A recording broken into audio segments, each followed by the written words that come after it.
billowing white canopies from who knew what endless steps, sweeping majestically over the little collection of huts by the river's edge, and continuing their journey behind the hamlet over the dark forest that very likely was also without end. The hamlet lay on the southeastern bank of the stream. There the woods of oak and lime, pine and birch grew thinner, gradually giving way to glades and the broad stretches of open grassland that were the outermost edges of the mighty steppe. Across the small river on the northwest bank, the forest was thick, dark, and unbroken. The 3 families who inhabited the place had arrived 5 summers before, and finding there an ancient deserted earthwork enclosure overgrown with scrub, had cleared it, put up a wooden palisade on the low earth wall, and built 6 huts inside. Nearby, 2 large fields cut untidy swaths into the trees. Farther into the woods, a messy patchwork of smaller clearings appeared. A few 100 yards downstream, the land on both sides became marshy, and remained so for a couple of miles. Softly, the wind moved over the land. It caressed the tops of the trees, so that the light undersides of the leaves shimmered pale in the starlight. The waters of the winding river and the marsh glimmered in the woods. There were few sounds except for the gentle stirring of the leaves. Here and there might be heard the sounds of small animals or of the deer quietly walking.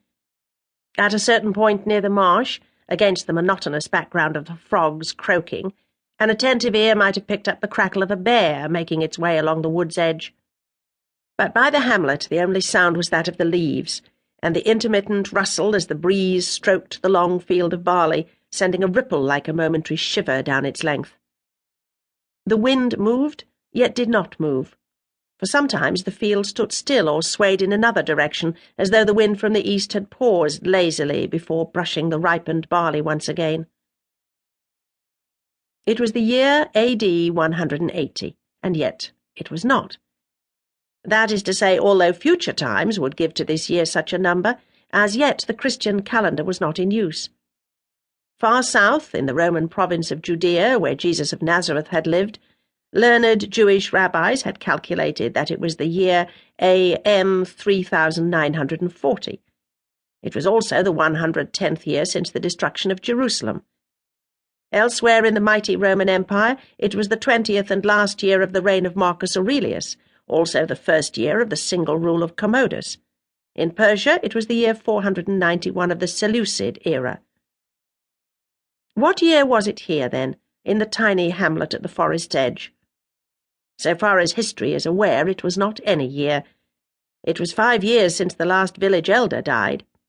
The huge systems of numbering familiar to the civilized world and kept in written texts were unknown here, for this was the land that would one day be known as Russia. Softly, the wind moved over the land. She lay with her little boy.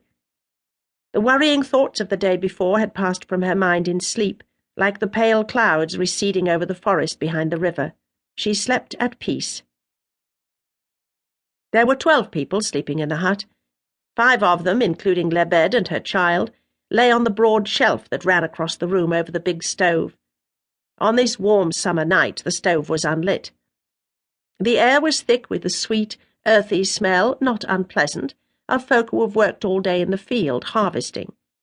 To this was added the fresh scent of grasses, carried in by the breeze through the square, open frame of the window.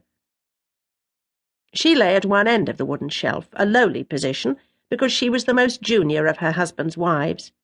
She was 27, no longer young.